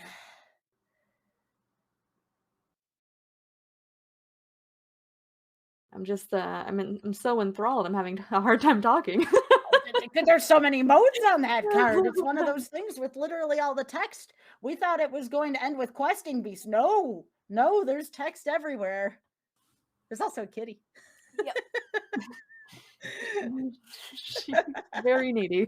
All right. That's okay. All right, so we get to the sideboarding here, as we were saying, and it looks like, yeah, Cutdown's coming out as expected here, because again, Cutdown, great card, kind of corner case though with a lot of these matches, so that's understandable. Great in game one to try to get those wins out immediately, but I respect the sideboarding out of it for sure. Yeah, no, I completely agree. It was completely useless against the Steel Seraph, and that's one of Heather's best cards. It wouldn't be good against the Anointed Peacekeeper either, so it's just smart to get that out and, you know, bring in something that actually can interact and that will be stronger in your deck. Did you see another Blade Coil Serpent win in? The mesmerizing card is back. I mean, that card's a finisher, so I get it. And back over to the mono white side of things here. This sideboard is so spicy. I cannot say enough good things about this sideboard. There is something for everyone here. I agree. It looks like some Destroy Evils are going to come in. I mean, maybe Farewell for Artifacts if it's Bankbuster Tribal. Honestly, yeah, that is not a bad choice. Oh my gosh. Yeah, I don't think that Temporary Lockdown is going to make the cut. I'm trying to see what else is over here. Fateful Absence potentially could, but giving your opponent card draw is not always the best in my opinion. Lauren's Escape. There's a lot of great choices here. This is tough decision making here. And again, how are you supposed to decide for this? You see Bankbusters and it's like, did I see enough here? Like, I don't want to over sideboard because that's a thing you can do as well too. And how likely is it to get, you know, 3 Bankbusters in a game? I know I said that earlier where I was surprised I saw, you know, 4 of the same card and then we saw 3 in that game, but oh my gosh. Oh, there is a hashtag Jim's Hand of the Week there, followed by another Jim's Hand of the Week if we've ever seen that. Well, Samantha's looks good, and she kept. Oh, yeah. All right. Yep. Heather's gonna put back one bank buster and the planes. She does have a lay down arm. She does have another bank buster, so there is a little bit of card draw to help replenish that start.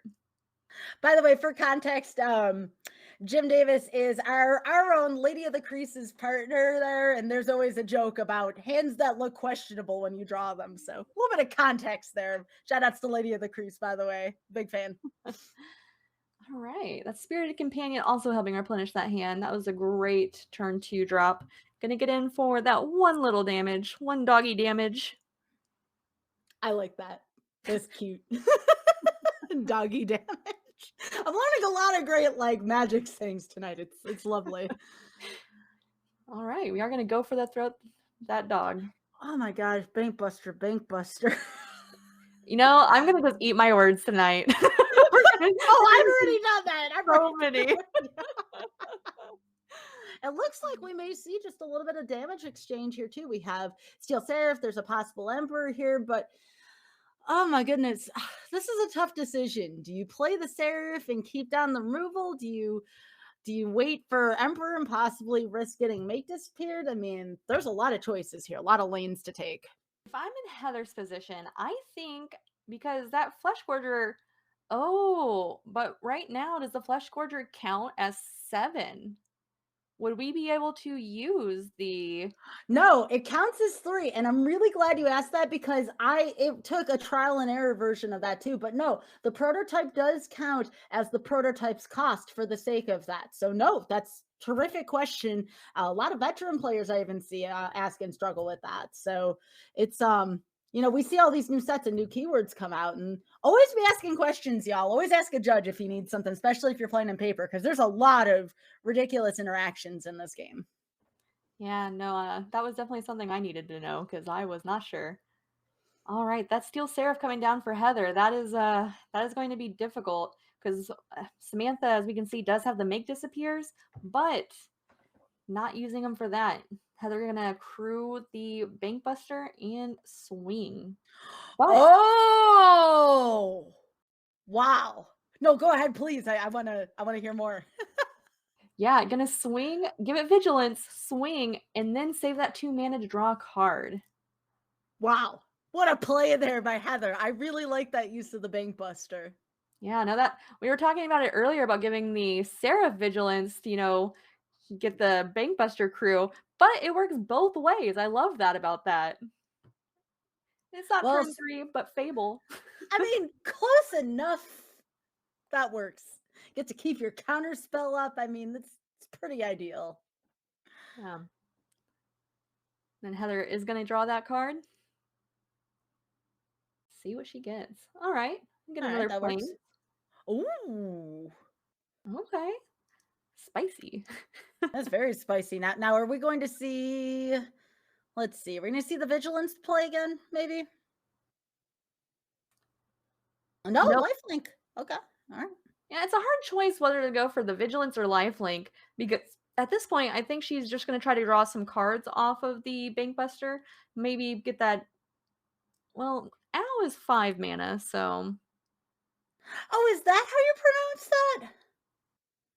I'm not sure. That's just how... No, I mean, I wasn't sure because I always wanted to know interpretation. I always called it AO for some reason. Owl makes way more sense to me, so...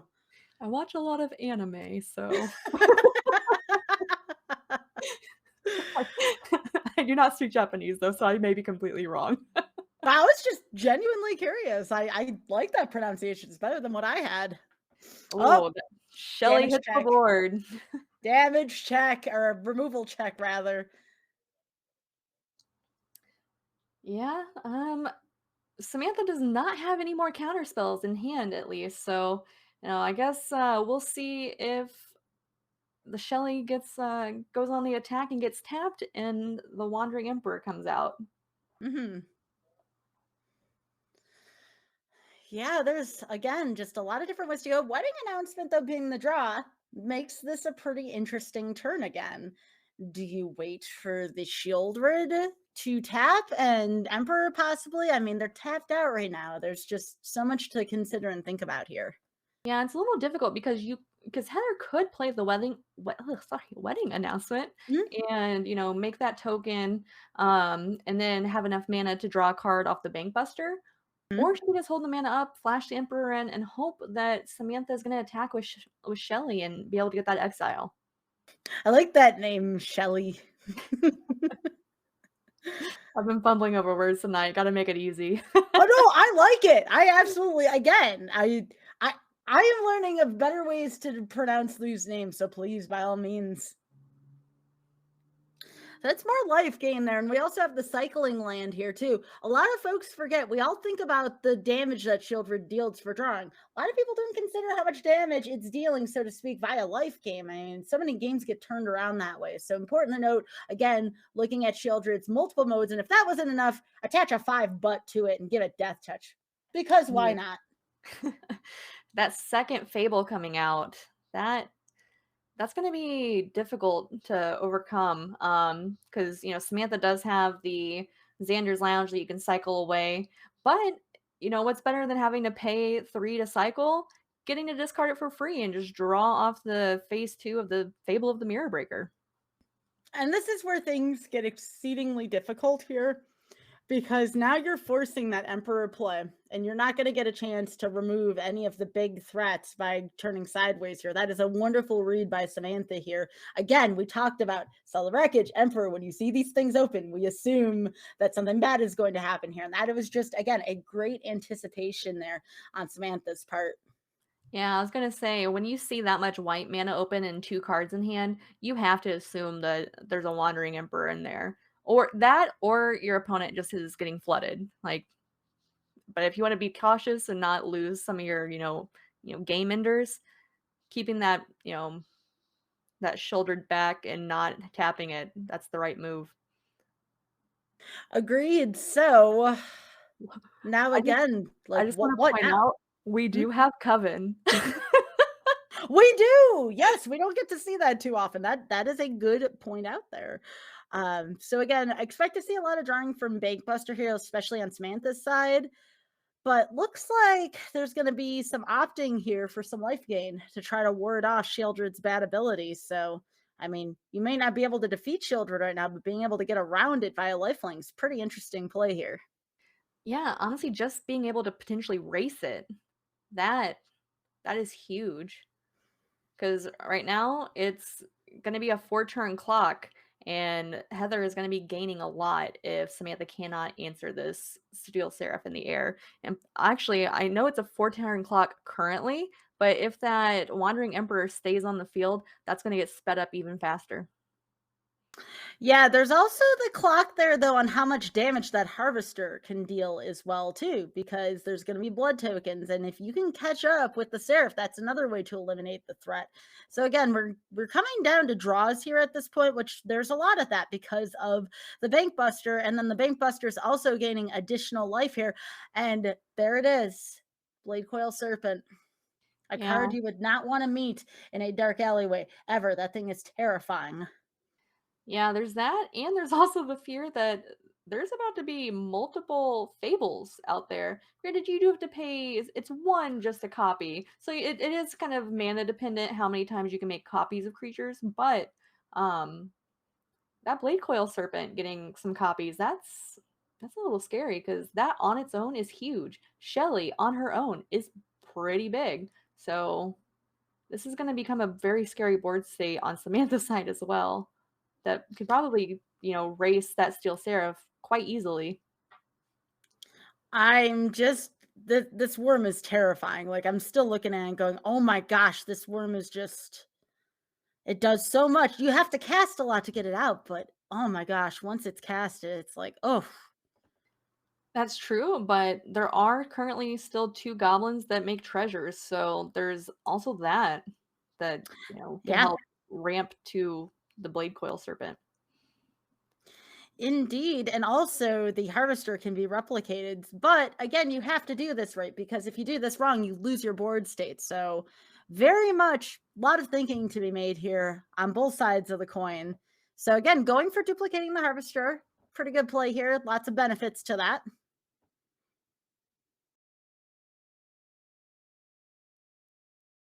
currently just going to take out that token.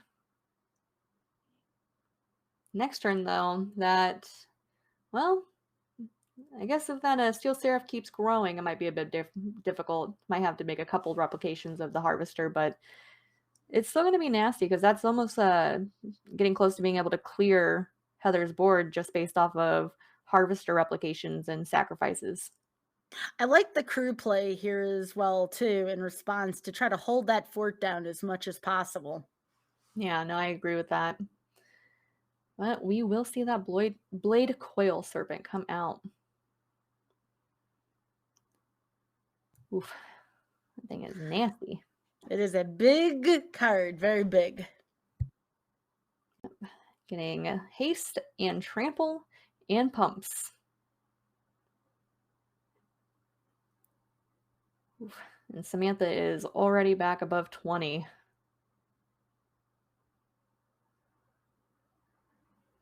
All right, so yeah, and that thing can also get rid of the Emperor here. I like the decision making here for Samantha. Yep, she's being patient. She's just trying to, take out Heather's board, make sure that, all the threats are dealt with, and then I'm sure next turn there'll be some kiki-jiki shenanigans, and then that will probably be a lot of the damage going to face. And again, even if things did seem dangerous, I mean, you're at 24 life right now just because Shieldred keeps gaining life and gaining life and gaining life. So you can soak so much damage right now because of that as a result. Yep.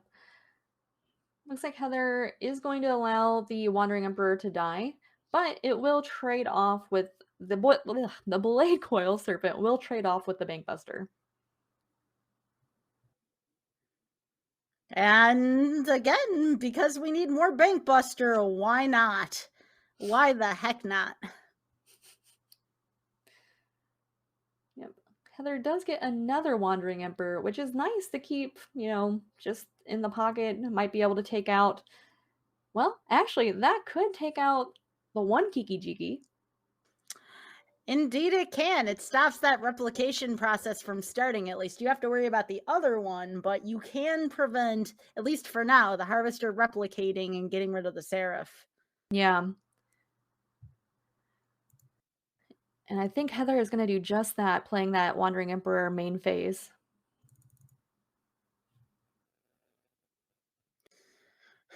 You have to. I mean, it's not a decision you like to make, but it is the decision right now. Yeah, you can't let Samantha untap with that. Like, you just can't, because then the process starts and you can't stop it. So this is the one time where it's like, yes, the Emperor has to come down on my turn. You don't like to do it, but when there's an imminent threat like that, you just have to. I want to give a lot of credit here to Heather, because this is the longest I've seen somebody last against a Shieldred on this kind of board state. That's really difficult. Yeah, and honestly, Heather's still at 16, so yeah, it definitely is currently looking in Samantha's favor, but this game is far from over. We will get that Shelly trigger. The second Fable so far will transform, but we do have another Fable in the pocket. Not coming out just yet. We're going to have that Corpse Praetor come out. Going to exile that Owl. Let's see what we get. Oh, there's the second biggie.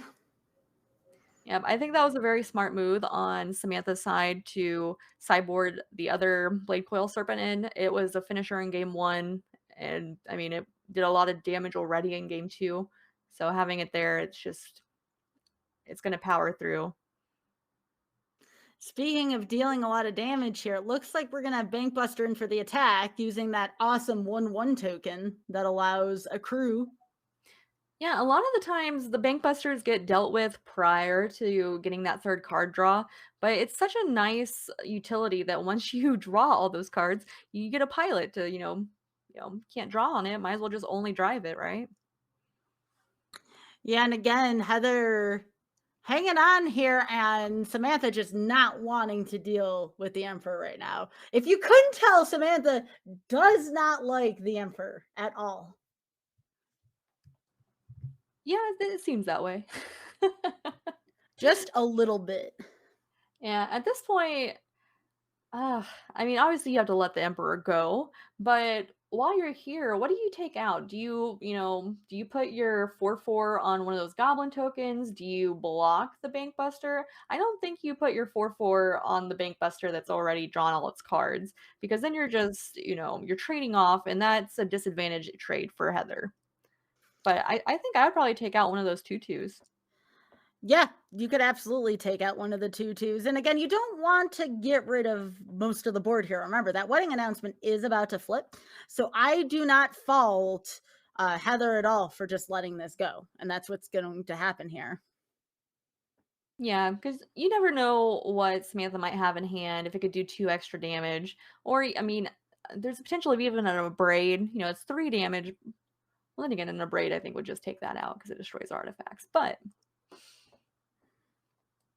Oh, that is a banishing slash. That is not a card that I had anticipated here. So that means Kiki Jiki could be dealt with. You could also deal with the Shieldred finally, but I think you go for the Kiki Jiki just because the Corpse Appraiser can generate way too much card advantage, which you're already in the hole in right now. I think that is the choice, but dang, this stinks to have to prioritize Kiki Jiki over Shieldred. That's how ridiculous Kiki Jiki is. yeah, because I know I would be struggling because, Shieldred is just so much incremental damage and life gain that it's just so hard to come back from. But that Kiki Jiki combo, and I know we still have 2 more turns on Samantha's side before the second one transforms. But like you said, that Corpse Appraiser, even just getting that copied once, that's still a lot of value.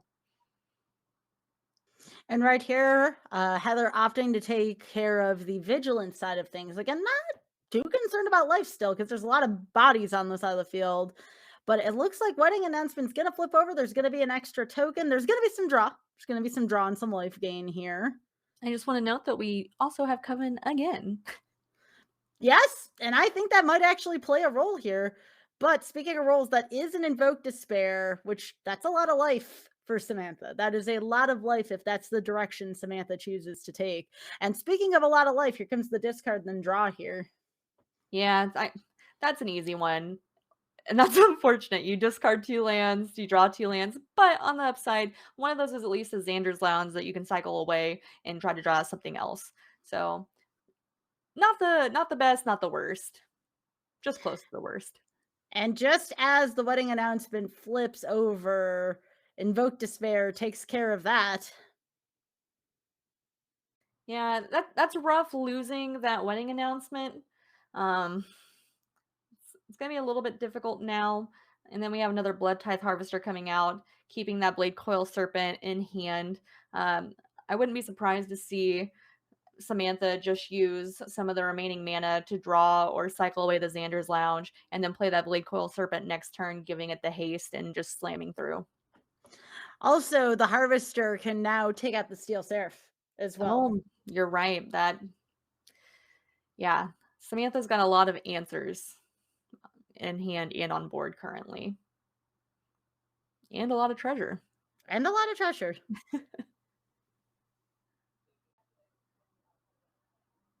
I think at this point you have to just, block the Still Seraph against one of those. You can see that there's the removal on board for your Steel Seraph with the Blood Tithe Harvester. I think you just have, yeah. Absolutely. We might actually get to see this farmhand flipped over. If I remember correctly, I think it turns into a 3/2, so we'll probably trade, but there's a little bit of life gain there. Is it 3/2? That's 3/3.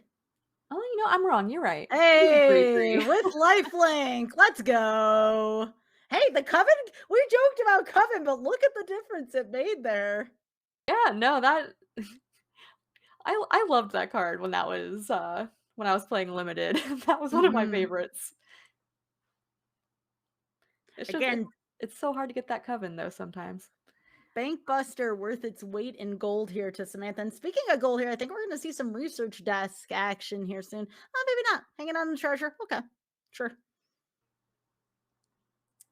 Oh, that is not what Heather wants to see. She has a fair amount of lands already. We need some action. We need some answers. At this point, I think I'd be, asking for a farewell. Like, you need to clear Samantha's board any way you can. Right now, she's not losing too much. If she were to farewell it, I think that's what I would be asking the WotC gods for.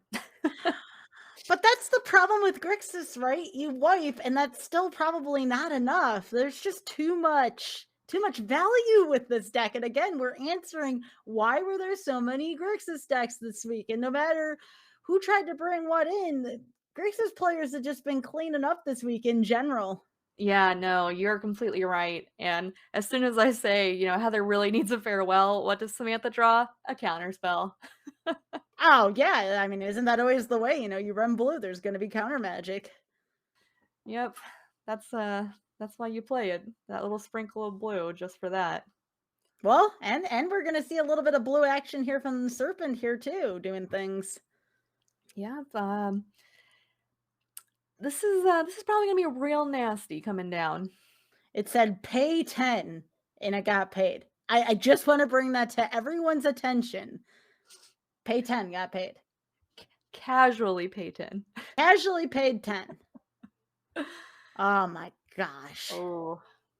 Drew more cards, gain more life. This is looking a little rough. This is a thing. This is a no. We are not going to close arena right now, says Samantha. No. We needed just that little bit of humor. Oh my. If you guys like that, wait about 15 seconds. All right, so we got another Corpse of Prisoner, and again, we're just talking about that value here. Yep, we're gonna exile that Still Seraph. I don't think there's any graveyard recursion, but just in case. Right. Oh my gosh. I think we've seen enough bank busters to last a lifetime here. Yeah, if I had to, associate one card with Samantha now, I think it's Bank Buster. Oh yeah, absolutely. Gonna activate that Mishra's Foundry. I think the only thing right now that has trample is that Serpent, so I think Heather may be able to stay alive one more turn. Let's see. I think that's 10. That's just enough. No, wait, maybe not. No, that's 10. You're right. Yeah. Wow. But there's the despair coming up too. Mm-hmm. No! Oh my. No, that can wait. I think we can all agree. 1 HP in a dream, because I forgot about that shoulder trigger as well. Yep, that will be game just in time for that maintenance reset. I thought it was going to be the regular clock being an issue because that was running a bit on the lengthy side, but no, the arena update versus Samantha there, making all of us nervous there towards the end. That's a tournament player's worst nightmare, finding out that your client's about to shut down if you go 10 more minutes. Oh, goodness. Well, GG's to both players there. And again, just you don't expect Mono White to survive that long in a control scenario, but well played by Heather. Just tooth and nail, fought through everything, and just unfortunately Grixis just generates too much card advantage. And I think that is the lesson today is Grixis. Is there anything that can stop Grixis, Misha? Honestly, I think that first Jund deck we saw did a really a heck of a job, standing up to it. I think even Heather's deck, did a pretty great job just, longevity surviving, but Grixis is definitely the deck to beat right now. And I feel like tonight's showing prove that hardcore. Also, too, I want to wish good games to Samantha, who's now 6-0. Can you believe that? Wow. That is a very impressive record for this season. Absolutely. So GG's to Samantha, GG's to Heather. Thank you all for the great game.